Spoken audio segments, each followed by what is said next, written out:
Saya berasal dari sebuah keluarga yang kecil dan sederhana.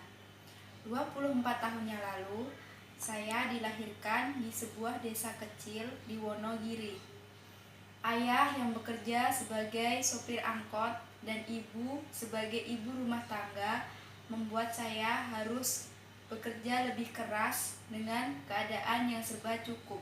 Tidak sampai di situ, dengan keadaan yang serba cukup, mereka selalu berusaha untuk pendidikan saya meski hanya sampai ke jenjang sekolah menengah atas.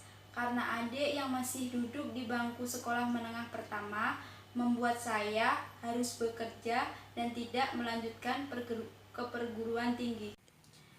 Lulus SMK, saya mulai bekerja di sebuah PT tekstil di Solo sebagai operator produksi dari tahun 2014 sampai dengan tahun 2016. Untuk menambah pengalaman, saya memutuskan untuk pergi ke kota dan saya bekerja di perusahaan Jepang yaitu PT Yamaha Music Manufacturing Asia.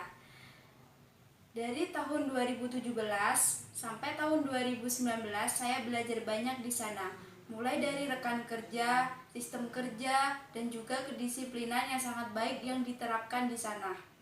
Dan setelah 4 tahun saya bekerja di sebuah perusahaan manufacturing, di tahun 2019 saya memutuskan untuk mencoba hal baru dengan bekerja di warehouse di PT Agility International sebagai staff warehouse.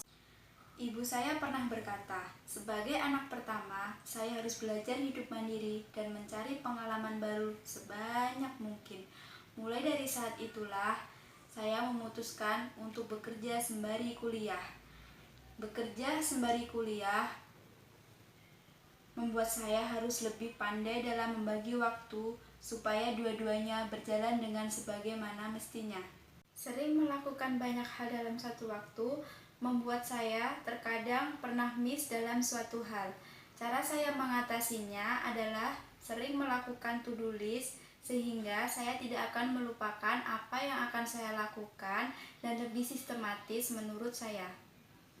Terkadang saya overthinking terhadap perkataan negatif orang lain, tapi saya berpacu pada prinsip saya, yaitu turn pain into power. Apabila ada perkataan buruk dari orang lain, maka saya harus membuktikan bahwa saya tidak seperti itu dan saya akan membuktikan ke mereka bahwa saya lebih baik daripada yang orang tersebut katakan. Saya adalah orang yang yes is yes dan no is no. Ketika saya memutuskan suatu hal, maka saya harus benar-benar mengerjakannya sampai selesai dan semaksimal mungkin. Saya sangat senang bertemu dan bergaul dengan banyak sekali orang, karena menurut saya hal tersebut seru dan saya sangat menikmatinya. Karena setiap saya bertemu dengan orang lain, maka saya akan belajar lebih banyak tentang karakter dan tentang kisah yang dapat diangkat dari orang-orang tersebut. Alasan saya kuliah di Universitas Esa Unggul ini selain kampus pertama di Indonesia yang meluluskan alumninya di bidang rekam medis, Universitas Esa Unggul juga memiliki jalur paralel atau kelas karyawan, sehingga saya masih bisa berkarir.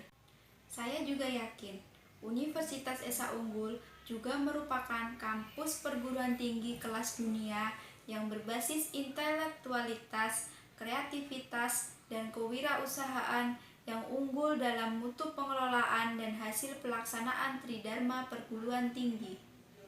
Dengan menjadi bagian dari Universitas Esa Unggul, saya yakin dapat memiliki komitmen yang tinggi untuk ikut memajukan dan mewujudkan visi dan misi sehingga menjadi lulusan yang unggul. Saya, Linda Fatmawati, untuk Universitas Esa Unggul.